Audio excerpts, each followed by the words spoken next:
Some hours of careful labour can be needed to produce the paper-like finish of a lithography stone.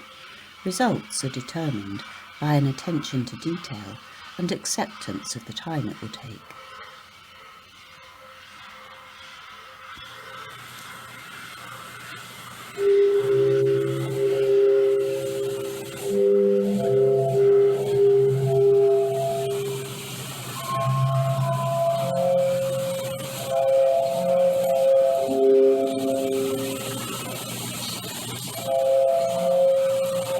Useful for this task is a focused concentration that listens for small differences, such as a slight change in tone when more water is needed, or a slight growl before a deep scratch is caused by stray matter falling from an apron.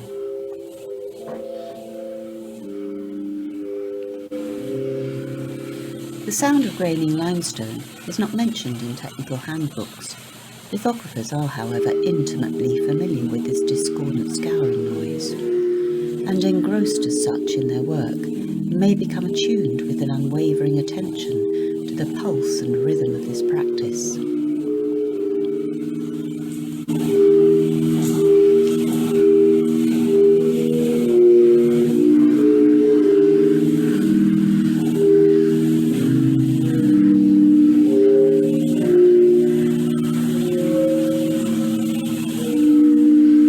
Lithographers are not the first to notice an audible sound produced by the seemingly mute substance of limestone.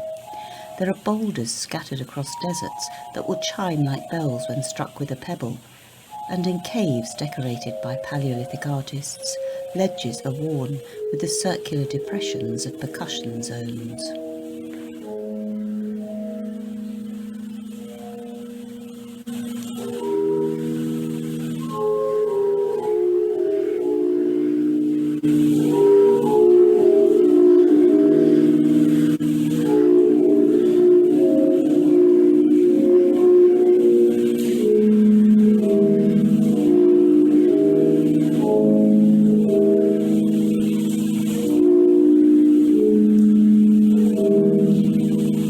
When these sonorous stones are used for their audible qualities, Catherine Fagg makes a distinction between naturally situated rock gongs and lithophones, which have been either artificially tuned or selected for tonal suitability.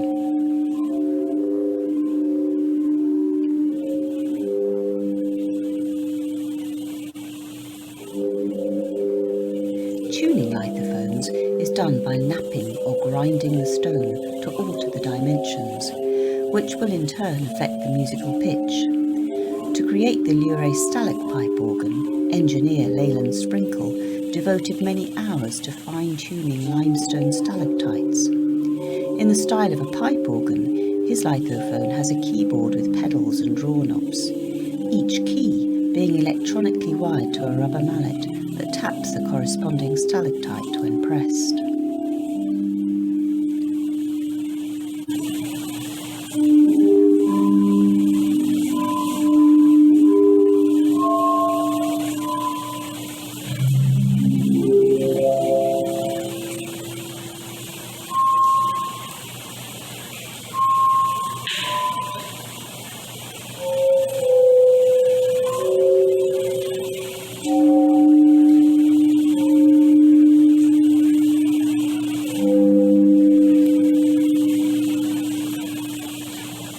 Listening to an archive recording of Sprinkle playing the organ, it is evident that the digital file has faithfully captured the sound from the original magnetic tape. In concert with the haunting echo of limestone is static noise, mingling in unrehearsed symphony with spatters of rain and a continuous high-pitched fluttering, presumably the sound of scrolling tape moving through rotating wheels.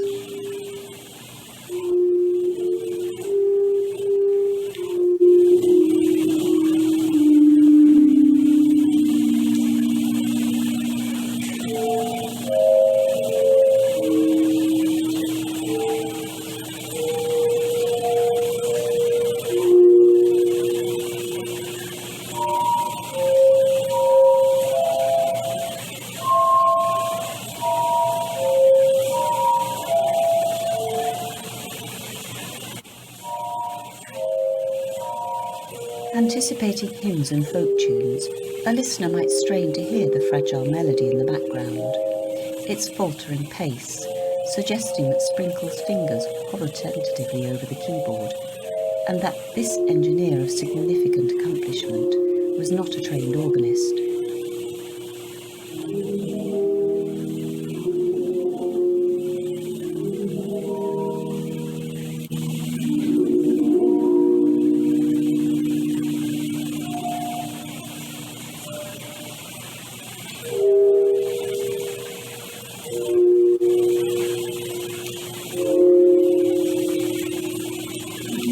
Perhaps discerned, however, amongst the quivering cadences and signal interference, is the voice of a soul who laboured meticulously with a grinding disc to turn dust into music.